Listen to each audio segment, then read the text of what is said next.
공급자가 우위에 설 수 있는 환경들이 만들어졌고 이런 호황이 단기간에 끝나지가 않을 거라는 거예요. 기판 쪽의 호황이요. 내년도에도 2차 전지와 관련된 것이 주도주로 계속 그럼요. 갈 것이다. 네, 연평균 10년 동안 35% 이상의 전기차 시장의 폭발적인 성장률이 계속된다. 근데 이런 종목들이 참 많잖아요. 그래서 신고가로 마감한 종목들이 네. 꽤 된단 말이죠. 그렇죠. 이 종목들을 내년에도 계속 상승할 것이냐, 원래 이 추세가 네네. 갈 것이냐, 네. 아니면은 새로 찾아내야 될 것이냐, 네네. 뭐 여러 이유가 있는데 이슈가 어떻게 보세요? 투자 전략 내년도. 맞아요. 이거 참 이제 저도 뭐 신이 아니기 때문에 알 수는 없는 부분이지만 일단은 이게 연중 최고가, 그러니까 52주 신고가가 되겠죠. 52주 신고가로 마무리한 종목들. 사실 최근에 이제 이틀 동안 그 배당 차익 거래 들어왔던 부분들에서 물량이 빠지면서 개인들이 많이 받아갔단 말이죠. 여기 뭐 잠깐 보시게 되면은 투자 동향을 잠깐 체크해 보겠습니다. 30일부터 제가 볼게요. 그날부터 이제 물량이 빠졌을 테니까 보시게 되면은 이틀 동안 코스피에서 개인들이 2조 8천억 샀어요. 엄청 샀네요. 네. 일단은 외국인과 기관들은 배당 차익 거래 들어왔던 것들을 이제 배당만 챙기고 물량들을 매도했겠고요. 그렇기 때문에 이만큼의 물량을 개인들이 받아갔고 코스닥도 만만치 않습니다. 거의 반을 샀어요. 코스피에. 1조 4천억 가까이 이틀 동안 또 매수를 했단 말이죠. 정말로 이제 그랬음에도 불구하고 지수나 체감은 들고 계신 종목에 따라서는 나쁘지는 않았을 거라고 생각을 좀 하겠습니다. 일단 그렇게 하고요. 그래서 이런 물량들이 나왔는데 과연 연초에는 어떻게 될 것이냐. 그렇기 때문에 이런 물량들이 있기 때문에 지수 전체, 수비 전체적으로 좋을 것이다라고 말씀 못 드리겠어요. 다만 항상 말씀드리는 대로 섹터별, 업종별 나무를 보자라는 부분이 또 이어질 수밖에 없습니다. 저 좀 일관되지 않나요? 숲을 보자고 한 번도 말씀을 드리지 않습니다. 그래서 보는 섹터들이 이런 것들이에요. 반도체 대형주들이 아직까지도 외국인들이 꾸준하게 사고 있어요. 최근에 다시 WD 올 것이다라고 말 바꾼 데도 있어요. 이렇게 제조업 같은 쪽에 대해서도 정말 손바닥 뒤집듯이 의견을 바꾸는 곳이 이곳이거든요. 그래서 제가 뭐라고 말씀을 드렸죠? 이런 뉴스나 애널리스트들 의견은 참고 용도로 공부를 하시는데 사용을 하시라. 타이밍을 잡는 거는 이제 저희 같이 증권 브로커들의 몫이다라고 말씀을 드렸습니다. 그래서 저는 삼성전자 바닥권에서 담아놓은 종목들 꾸준하게 내년에도 아직까지는 가지고 가겠다라고 관점을 유지를 하고 있고요. 그런 것과 더불어서 최근에 소부장 굉장히 많이 또 올라온 종목들 많습니다. 그렇죠. 거기다가 이제 말씀드리는 4차 산업, 자율주행 로봇, 그리고 사물 인터넷, 거기다가 뭐 엔터 미디어 쪽도 될 수가 있을 것 같고요. 게임이라던가 이런 쪽들이 또 움직일 거다라고 저는 보고 있는 거예요. 네. 네. 자, 그러면 네. 그 가운데 좀 특징주들 몇 네. 개 좀 찾아서 네. 그 뭐라 그럴까? 그것들을 바탕으로 한번 네. 내년도로 투자 맞아요. 전략 한번 예상을 해보죠. 맞습니다. 이제 큰 섹터들 말씀드렸는데 제가 찾아보니까 이렇게 종목들이 좀 떴어요. 아. 종목으로는 이게 다 신고가 종목이라는 네, 거죠? 맞아요. 52주 신고가 종목만 제가 검색을 한 건데 이제 밑에는 코덱스 ETF나 이런 것들이 있기 때문에 그런 거는 제외하고 몇 개만 꼽아서 분위기만 말씀을 드리는 용도로 참고해 주시면 좋을 것 같습니다. 제일 위에 있는 게 동진쌤. 아까 저희 얘기 나눴던 동진쌤이 캠이에요. 15% 가까이 올랐는데 업종 구분은 여기 보시면은 반도체라고 돼 있습니다, 여러분. 근데 반도체가 아니죠. 반도체도 하지만 2차 전지 밸류가 붙어서 이렇게 간다라는 내용도 반드시 인지를 하고 계셔야 된다라는 거 한 번 더 강조를 드릴 거고요. 여러분 이런 조건 검색식이 저는 이제 교보증권을 다니는 직원이기 때문에 저의 HTS로 검색을 합니다. 하지만 여러분들 사용하는 거에도 쳐보시면 다 있을 거예요. 여기 위에다가 이제 화면 번호를 치시거나 아니면 조건 검색 이런 식으로 검색을 해보시면은 이런 화면들 다 나옵니다. 거기에서 전부 다 찾아내실 수 있어요. 이런 거를 잘 활용하는 것도 매매나 이런 것들을 위한 꿀팁이기 때문에 반드시 못 찾겠으시면은 그냥 콜센터 전화해서 이런 화면 몇 번이에요? 이렇게 물어보시면 될 것 같습니다. 그 밑으로 보시게 되면 또 DTR 오토모티브가 있어요. 이것도 네. 이제 전기전자 업종에서 속하는 부분인데 이런 것들도 이제 자동차, 2차 전지 이런 쪽들로 걸릴 수가 있는 종목들.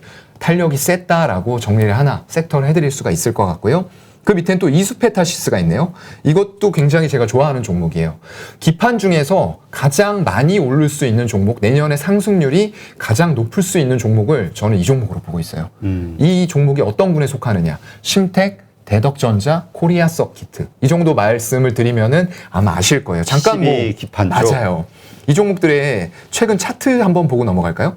이게 이수페타시스의 차트고요. 아, 가파르게 올랐네. 맞습니다. 예, 최근 들어서 엄청나게 외국인들이 신고가에서도 물량을 전에 없던 물량을 담으면서 올려버린다는 거. 여기 외국인 지분율 갑자기 확 튄 거 보시죠. 3%였는데 이게 지금 거의 한 8%까지 단기간 며칠 동안 사버린 거예요.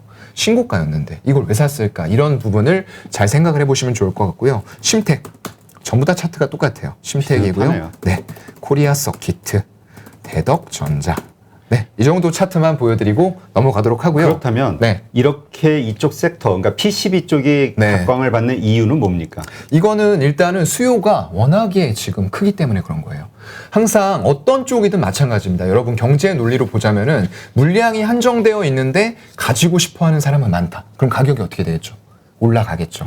그만큼 공급자가 우위에 설 수 있는 환경들이 만들어졌고 이런 호황이 단기간에 끝나지가 않을 거라는 거예요. 기판 쪽의 호황이요. 그렇기 때문에 이런 업체들이 가파른 실적 증가와 더불어서 주가가 올라가고 있는 거고요. 이런 부분들은 저는 최소한 2년은 더 된다라고 보고 있는데 물론 주가의 흐름은 그런 최고 피크점이 오기 전에 기관이나 외국인들에서 꺾일 수도 있거든요. 지분율이요. 그렇죠. 하지만 최소한 1년 이상은 이런 흐름들은 계속되고 있고 올해도 내년에는 이런 부분 올해도 실적이 잘 났는데 내년에는 50% 이상의 영업이익 증가가 또 기대가 되는 쪽이 기판이다라고 정리를 하겠습니다. 네.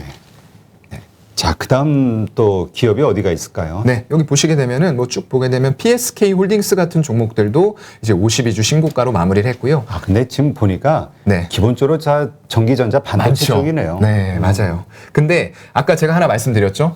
반도체와 전기전자가 사업의 영역을 넓혀서 뭘 한다? 2차 전지. 네, 이런 쪽들이 밸류가 붙기 때문에 52주 신고가로 간다라고 생각을 하시면 될 것 같고요. 이게 시그네틱스 같은 경우는 이제 반도체에 좀 특화가 돼 있어요.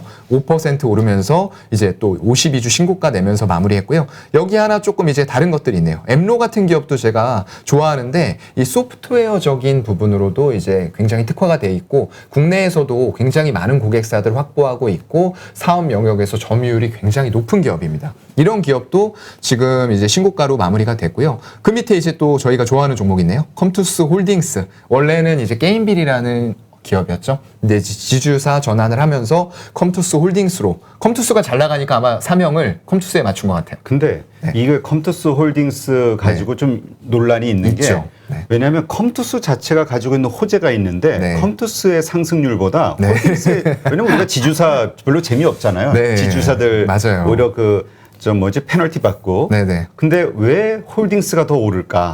이거에 대해서 의문을 갖는 분들이 많아요. 컴투스가 다 모든 걸 가지고 있는데. 아무래도 그렇게 느끼실 수가 있는데 이거 실적을 보여드리면은 그게 이제 아니다라는 거 느끼실 수가 있을 거예요. 이게 지금 컴투스 홀딩스 그러니까 게임빌이죠. 연간 실적이에요. 연간마다 실적인데 사실 17년, 18년, 19년도에는 계속 200억 수준의 영업 적자를 냈어요. 근데 2020년 작년 들어오니까 갑자기 어떻게 됐죠?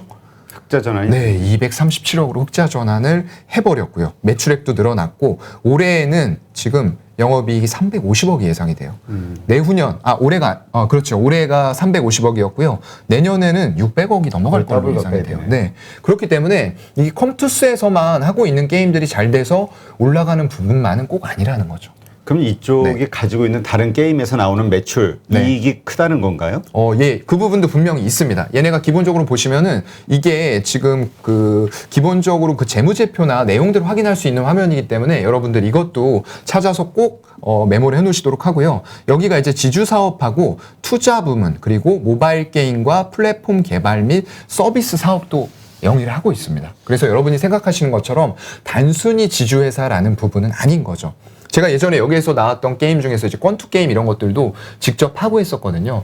정말로 재밌는 게임들이고 이런 것들이 만약에 메타버스 그리고 NFT 플랫폼이 구축이 되면서 생태계 쪽이 정말로 열린다라고 하면은 그동안 이쪽에서 만들었던 게임들도 굉장히 많아요. 여기 보면 게임빌 프로야구 슈퍼스타즈 그리고 MLB 퍼펙트 이닝 이런 게임들을 분명히 이쪽에서도 가지고 있기 때문에 이런 것들 연결시킨다고 하면은 정말 이제 NFT 거래소 같은 것들도 위믹스 생태계처럼 만들 거고요. 그런 것들 기반으로 수수료 수치를 할 수 있는 부분들도 있기 때문에 단순히 지주회사로만 생각하시면 안 될 것 같습니다만 일단은 서머너즈워라는 엄청난 게임을 보유하고 있는 것은 컴투스가 맞습니다. 그래서 그쪽이 정말 P2E 쪽으로 내년에 출시되면서 활성화가 된다라고 하면은 저는 미르포 이상의 파급력이 나올 수 있는 메가히트작이거든요. 컴투스 주가를 옛날에 10배 이상 올려놓은 게임이에요. 그렇기 때문에 그쪽도 같이 보시되 컴투스 홀딩스도 수급적인 요인들과 이런 예전의 게임빌에서 제공하던 게임들이 NFT화 되고 메타버스화 되는 부분들도 반드시 같이 체크하고 넘어가시면 좋을 것 같습니다. 네. 자, 그 다음에 또 다른 기업 어디가 있을까요? 네, 그 밑으로는 이제 아까 제가 이제 동진 세미캠 말씀드리면서 같이 말씀드렸죠. 인텍 플러스 반도체 검사 장비가 기본인데 이를 바탕으로 해서 기술력을 2차 전지 중대형 검사 장비까지 넓히고 있는 기업이다. 숫자는 아직 크게 나오지는 않는데 이런 부분들이 향후에는 본업을 넘어설 수 있는 부분들이 될 수도 있다라고 말씀을 드렸습니다. 그리고 그 밑으로 EM 플러스 이것도 또 마찬가지로 약간 테마성이긴 한데 2차 전지 테마예요. 그리고 EM텍 그리고 ISC나 미래나노텍 같은 반도체 IT 부품들이 대부분을 차지하고 있고요. 코오롱 생명과학이 또 제약 쪽에서 14%의 상승률로 좀 들어와 있기는 합니다만 이 부분은 조금 논외로 하고 싶어요. 네, 관리 종목이기 때문에 굳이 말씀 안 드리겠습니다. 네. 근데 진짜 그 우리가 뭐 내년이라고 얘기할 거 없고 다음 예, 주니까 바로 다음 주예요. 그러니까 네. 1월 달까지 이 반도체 쪽의 이 상승 추세는 네네. 계속 이어질 수밖에 없다 이렇게 그것 봐야 때문에 되겠군요. 제가 이거를 오늘 주제로 꼽아왔던 겁니다. 이런 종목들이 연말에도 외국인과 기관들이 사고 있다라는 부분들 인식을 하시고 반도체라고 업종이 표현이 되어 있지만 반도체만 하는 게 아니다. 신사업들을 붙이고 넓혀서 2차 전지라던가 이런 쪽으로 가면 밸류 자체가 기존에 한 10배, 15배 밸류를 받았었는데 이게 30배, 50배 밸류를 받을 수 있는 사업들의 숫자가 늘어날 수 있는 조건들이 만들어지고 있다라는 부분들을 여러분들이 꼭 인지를 하셨으면 좋을 것 같아서 제가 오늘 이 주제 뽑아왔어요. 그러면 지금 반도체를 기반으로 안정적인 수익과 네. 매출을 올리고 있는데 새로운 뭐 2차 전지 네네. 소재가 됐던 새로운 신성장 사업을 추가하는 기업들 네. 이게 이제 하나가 이제 동진세미캠이고 맞아요. 그 외에 어떤 기업들이 인텍 플러스예요. 아까 말씀드렸던. 인터플렉스, 인텍입니다. 인텍. 예. 인터플렉스는 기판 쪽입니다, 여러분. 그렇죠. 그래서 아, 그렇죠. 네. 뭐 헷갈리네. 검사 장비 쪽은 인텍 플러스. 이거 주가 한번 잠깐만 볼까요? 인텍 플러스? 예, 이게 지금 많이 인텍 플러스 차트인데 이거 12월 달에만 2차 전지 소재 들어가나요? 예, 이것도 2차 전지 검사 장비예요. 예, 장비 따는 소재보다는 밸류 조금 덜 받는다라고 말씀드렸는데 요새는 그 장비의 수요도 커진다라고 업계에서 보고 있기 때문에 장비 단도 반도체 장비보다는 밸류를 2배 이상 주고 있어요. 근데 사실 이거 네. 한두 달 전서부터 그런 얘기는 있었잖아요. 네네. 2차 전지 소재주 다 돌았는데 지금 네. 남은 게 장비다. 네네, 그 얘기도 돌았어요. 그리고 약간 테마적인 성격 아니에요? 아니죠. 이 장비 쪽은 제가 말씀드렸던 것처럼 기본적으로 2차 전지 장비한다고 했을 때 얘네가 갑자기 2차 전지 장비 우리 오늘부터 할래 이거 아닙니다. 기본적으로 기술력들을 다 확보를 하면서 반도체라던가 디스플레이 쪽에서 확보된 기술력을 바탕으로 2차 전지 사업을 넓혀가는 거기 때문에 이게 지금 소재단에서 장비로 테마가 돈다라고 말씀을 하셨잖아요. 근데 단순히 돌지 않아요. 이게 업종별로 선별하고 섹터별로 선별해서 기존의 소재들도 계속 같이 올라갈 거고요. 장비단도 그동안에 상대적으로 밸류 못 받았던 부분들을 올려나가는 과정이다라고 생각을 하시면 좋을 것 같습니다. 네. 네. 그 외에 또 다른 기업들이 있을까요? 네. 그 밑단으로 보게 되면은 아니 그게 네. 아니라 아, 이 반도체를 기반으로 반도체 하면서 기반으로? 새로운 네네. 그 성장 산업을 추가 사업으로 진출하는 여기 아까 제가 하나 또 말씀드렸던 게 한솔케미칼. 한솔케미칼. 한솔케미라는 업체가 이제 아까 말씀드린 것처럼 반도체용 과산화수소의 국내 1위 점유율을 가지고 있는 업체예요. 그러면은 실적이나 사업 영역이 엄청 탄탄하다고 볼 수가 있겠죠. 우리나라에 이제 삼성전자나 SK하이닉스 같은 부동의 정말 글로벌급 기업들, 반도체 기업들이 있는데 거기에서 국내에서 1위라는 거죠. 그러면은 정말 이제 차트 한 번만 이것도 보도록 하겠습니다. 야, 이거 다 비슷하네. 이거는 마이크로 컨텍솔이고요. 예, 잠시만. 깜짝 놀랐네. 근데 비슷합니다. 네. 그러네. 네, 코로나 이후에 2020년 3월 달에 이것도 6만 원 중반대 정도 됐네요. 한 6만 5천 원에서 6천 원 됐는데 이게 40만 원까지 올라왔어요. 많이들 올랐네. 거의 한 6배 정도 올랐다고 봐야 되겠죠. 근데 이제 조정을 주면서 사실상 이게 이제 높은 밸류를 받다가 한 3개월 정도 차트가 좀 깨지고 있는 상태예요. 이 올라올 때 보면은 이 빨간 선이거든요. 네. 5월선, 이거는 월봉입니다, 여러분. 5월선을 여기 이제 마지막 이평선 코로나 이후에 지지받으면서 20월선 지지받은 이후에 조정을 소폭씩 주긴 하지만 종가상으로 5월선에서 크게 벗어나지가 않는다는 거죠. 흐름들이 이런 식으로 오다가 이때는 이제 좀 살짝 깨졌어요. 그러게 지금 이제 5월선 아래쪽에 있으니까 예. 저기 이제 저항선이 되는 거잖아요. 네, 맞아요. 그러다 보니까 이게 한 번 깨진 이후에 지금 11월 달에 한 번 깨졌잖아요. 종가상으로 깨진 이후에 12월에도 반등을 하려고 하니까 말씀해 주신 대로 지지선이 아니라 저항선이에요. 5월선을 뚫기 위해서는 그만큼 강한 수급이 파괴적으로 들어와야 된다는 거거든요. 근데 이제 최근 들어서 5월선을 하회하는 모습들이 나왔고요. 하지만 일봉으로 봤을 때는 자리는 저는 나쁘지 않다고 봐요. 계속 바닥을 잡는 모습들이 이런 식으로 30만 원 언더에서 나오고 있는 분위기고요. 보시면 외국인 지분율도 크게 줄어들지 않아요. 이렇게 꺾이는 과정에서도 오히려 외국인들은 지분을 늘리고 있어요.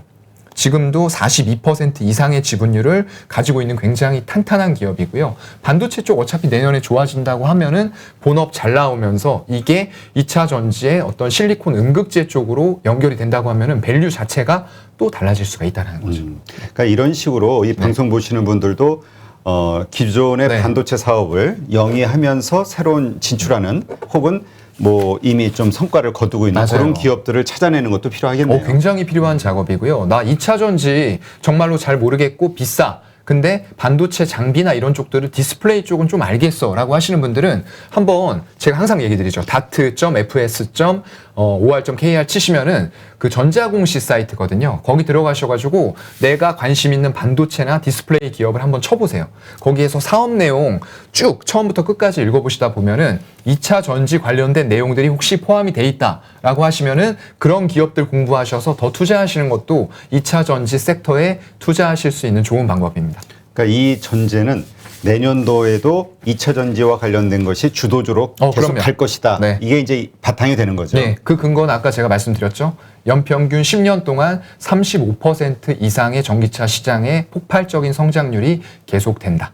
그 진짜 그런 얘기 있죠. 그 침투율이 전체적으로 한 10% 정도 될 네. 때까지는 네. 10%인가요? 20%인가 하여튼 네. 될 때까지는 이쪽 섹터는 무제한 클 수밖에 없다. 빠르게. 그럼요. 네. 근데 지금 한 3.5%다. 뭐 이런 이야기가 있더라고요. 지금은 글로벌로 보면은 한 5% 정도가 되지 돼요, 않을까 지금? 싶어요. 근데 그 올랐네요. 개화가 이제 유럽 쪽에서 먼저 시작이 됐고 중국 위주에다가 올해부터는 이제 미국이 엄청나게 성장할 겁니다. SK 이노베이션하고 그 LG 에너지 솔루션 분쟁이 붙었는데 제가 그때 방송에서 얘기 많이 했어요. 이거 결국에는 바이든이 중재해 줄 겁니다. 걱정하지 마세요. 결국에는 조지아 공장 SK 이노베이션 설립하잖아요. 근데 미국 시장에 대한 어떤 기대감이 있는데 네. 또 그 반면에 네. 지금 인프라 법안 거기에서 이제 친환경 섹터에 대한 뭐 그렇죠. 인프라 사업들 그 뭐 충전소가 됐든 뭐 보조금이 됐든 맞습니다. 이런 것들이 상당히 감축이 될 것이다 혹은 어려워질 것이다. 네네. 그게 이제 결국 또 최근에 테슬라 주가 발목 잡았던 맞아요. 이유가 되기도 하잖아요. 네네. 복합적으로 좀 그랬던 부분들이 있었고요.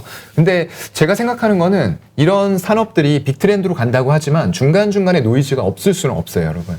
한 번씩 노이즈가 찾아오는데 그런 기회들을 분석하는 입장이 돼봤을 때 과연 이게 매수 기회가 될 것이냐 아니면 팔고 나와야 되는 기회가 될 것이냐. 근데 저는 그런 것들이 한 번씩 몰아쳐 준다고 하면은 아까 말씀드렸던 대로 신규 매수하고 싶은 분들 그리고 저 같은 사람한테는 정말로 포트를 늘릴 수 있는 최적의 기회가 될 것 같아요. 그러니까 네. 대세적으로 노이즈는 있겠으나 네. 결국은 그렇게 갈 수밖에 없다. 맞습니다. 이미 흐름은 어느 정도 정해져 있는 산업이다. 따라가자라고 한 번 더 강조드리겠습니다. 알겠습니다. 그러니까 결국은 우리가 2022년도 투자할 때 기본적으로 2차 전지 소재와 관련된 어떤 흐름, 네. 이거와 연결되는 기업들 여기에서 투자의 포인트를 찾아야 된다. 맞아요. 이렇게 보면 네. 되겠네요. 맞습니다. 그리고 마지막으로 제가 이제 로봇 쪽 섹터 하나만 말씀드리고 마무리를 한번 해볼게요. 네. 여기 지금 로보티즈라는 종목이 또 들어왔네요. 여기는 소프트웨어로 분류가 되나요? 예, 그래서 이런 거 잘 보셔야 돼요. 네. 그러니까 이게 기계나 아니면 뭘로 로봇 쪽으로 뭐 해야 되지 않나? 이게 제가 항상 그때도 말씀 한번 드렸었는데 로봇에 대해서 너무 거창하게 생각하지 말자라고 하면서 어떤 기업 소개해드렸죠? SPG랑 러셀. 모터랑 감속기 만드는 회사예요. 그렇기 때문에 이것도 마찬가지예요. 로봇을 한다고 해서 꼭 이족 보행하고 막 로보아이 이런 데처럼 로봇이 막 점프해가지고 날아가고 이런 것만 생각하시면 안 돼요. 그냥 간편하게 로봇 쪽에는 인공지능도 들어가고 소프트웨어 들어가가지고 컨트롤하고 통제해야지 이런 부분 생각하면은 시스템적으로 소프트웨어 그룹들도 전부 다 들어갈 수가 있다라는 거예요. 그래서 이런 부분 같이 좀 생각을 해주시면 좋을 것 같고요. 특히나 로봇 쪽은 지금 삼성이 좀 불을 붙였죠. 그렇죠. 기존에 LG전자 쪽에서 로보티즈라던가 이런 쪽으로 지분 투자를 이미 하고 있었어요. 그렇기 때문에 이게 단기간에 나온 얘기가 아니라는 거예요, 여러분. 이미 대기업에서는 이거를 하나의 미래 신성장 동력으로 잡고 굉장히 큰 축으로 보고 지분 투자들을 강소기업에다 하고 있었고, 그리고 하나 더 말씀드리면 삼성이 이번에 발표했잖아요. 이것도 너무 거창하게 생각하지 마세요. 러셀이나 SPG도 말씀드렸지만 우리 로봇 청소기 가정에서 많이 쓰잖아요. 그렇죠. 제가 홈로봇 서비스를 출시 기반으로 해서 거기다 사물 인터넷 연결할 거다라고 말씀드린 거 기억 다들 하실 거예요. 여기에도 굉장히 많은 게 들어갑니다. 로봇 청소기도 자율주행해야 돼요, 또. 알아서. 네, 그래서 에브리봇이 그 라이다 특허를 냈어요. 이게 자율주행을 하는데 필요한 라이다 특허를 냈고, 에브리봇 같은 경우에는 삼성하고 2년 동안 협업하면서 숫자를 또 잘 내고 있어요. 이거 잠깐만 재무제표 하나만 보고 마무리를 제가 해드리도록 하겠습니다. 사실상 로봇 하면은 기본적으로 반도체나 이런 쪽에 IT 쪽에 실적을 깔고 가지 않으면은 이게 재무제표가 좋기가 어렵거든요. 그래서 에브리봇 여기 보시게 되면은 로봇 청소기. 근데 왜냐면 네. 우리 2차 전지 소재, LG 화학 같은 경우, 뭐 SK 이노베이션도 그렇고 정유나 화학 쪽에서 안정적인 매출 이익으로 네. 계속, 왜냐면 지금 당장 돈 맞아요. 되는 게 아니니까 네네. 여기다 계속 연구개발비를 쓸 네. 수밖에 없는. 그렇죠. 그러지 않으면 계속 뭐 돈 유상증자나 뭐 네네. 돈 빌려올 수밖에 없는 거잖아요. 네. 그런 부분들도 있긴 하지만 워낙에 대기업들은 자금력이 탄탄하잖아요. 얼마든지 저는 투자할 자금이 있다라고 보고요. 지금 투자한 거에 정말 몇십 배, 몇백 배를 뽑아내올 수 있는 산업이 로봇이라고 생각을 해요. 그래서 에브리봇 재무제표 하나만 보면서 마무리하겠습니다. 이게 2016년도에만 해도 매출액이 이거 39억이에요, 여러분. 390억 아니고 39억의 영업이익 적자였고요. 2017년도에는 점프를 합니다. 이게 삼성과 협업을 하면서 로봇형 이제 청소기를 출시를 하면서 이런 재무제표의 변화가 나타난 거고요. 200억에서 한 133억, 162억 나오다가 2020년 작년이죠. 매출액이 퀀텀 점프를 합니다. 3배 이상 하면서 거의 500억에 달하고 영업이익 보세요. 1억 16억 내던 업체가 130억을 내버려요. 이런 게 이제 대기업과 협업을 하면서 여러분들 이거 아시죠? 그 삼성이 소부장 쪽에 반도체나 디스플레이 쪽으로 지분 투자 요즘에 많이 한 거 아시죠? 그런 형태가 저는 이 에브리봇에도 LG전자가 로보티즈 이런 쪽에 지분 투자한 것처럼 마찬가지로 들어올 수 있다라고 봐요. 굉장히 좋은 업체고 이미 2년 동안 협력하면서 키워놨고 기술력을 확보를 했기 때문에 얼마든지 향후 미래에 단순히 로봇형 청소기가 아니라 이런 부분들이 진짜 우리가 생각하는 이족보행 로봇 이런 것까지도 발전되는 과정에 있어서 이 업체와 협력을 할 수 있다고 보기 때문에 최근에 이 지금 라이다 특허와 삼성의 발표가 나면서 이것도 주가가 단기간에 좀 많이 올랐어요. 이거 확대해 보면은 단기간에 이렇게 올랐습니다. 근데 이것도 매수할 만한 지표가 나왔어요. 이거 로봇형 청소기라는 거 아셨던 분들은 자 정고점에 여기다 딱 그어 놓으면은 한 22,000원대 부근에서는 샀어야 돼요. 그랬으면은 이런 좀 수익률을 물론 언제 파실지는 알 수가 없지만 이런 수익률을 향유할 수 있는 구간들이 충분히 나타났고요. 이거 3일 단일가 매매 들어갔거든요. 발표 나면서 27일 날 상한가 들어갔습니다. 그랬는데 단일가 가면서도 윗꼬리들이 달리다가 결국에는 어제 또 상승 마감을 했단 말이에요. 추세가 5일선 추세가 끝나지 않았습니다, 여러분. 로봇 테마도 반드시 내년에도 종목별로 등록을 해놓으시고 다만 거기에서 너무 거창하게 생각하지 말자. 러셀, SPG 같은 기업들 될 거고요. 거창하게 생각하지 말자. 로봇형 청소기 에브리봇이 될 거고요. 지분 투자한 곳들 LG전자라던가 이쪽에서 투자한 로보티즈 같은 종목들이 될 것 같습니다. 네. 우리가 일단 거창하게 내년도 이렇게 생각하지 말고 네. 1월 달. 자꾸 내년이란 말이 나와요. 그러니까 그러면 바로 너무 내일인데. 장기적으로 보이니까. 예, 바로 내일인데. 근데 바로 다음 주부터니까. 맞아요. 네, 얼마 안 남았어요. 그래서 다음 주부터도 계속 이 흐름은 네. 1월 달은 이런 것들이 좀 그러게요. 주도주로서 어떤 흐름을 네. 강하게 끌고 갈 수 있다. 예. 이렇게 이해하면 되겠네요. 그렇죠. 네. 예. 알겠습니다. 네, 이렇게 보니까 우리가 1월 달에도 투자의 포인트를 네. 어디에다 둬야 될지 우리 사 차장님 말씀을 들으니까 이렇게 좀 어려운 붓이 그림이 좀 그려지네요. 네. 네, 오늘 2021년 마지막 날 이렇게 또 좋은 그 시간을 함께 해주셔서 감사하고요. 네. 다음 주부터는 이제 또 여의도에서 근무하시는 맞습니다. 거니까 네. 또 이제 가까운 데서 자주 바로 옆 건물이에요, 여러분. 네, 오늘 수고 많으셨고요. 네. 새해 복 많이 받으세요. 새해 복 많이 받으십시오.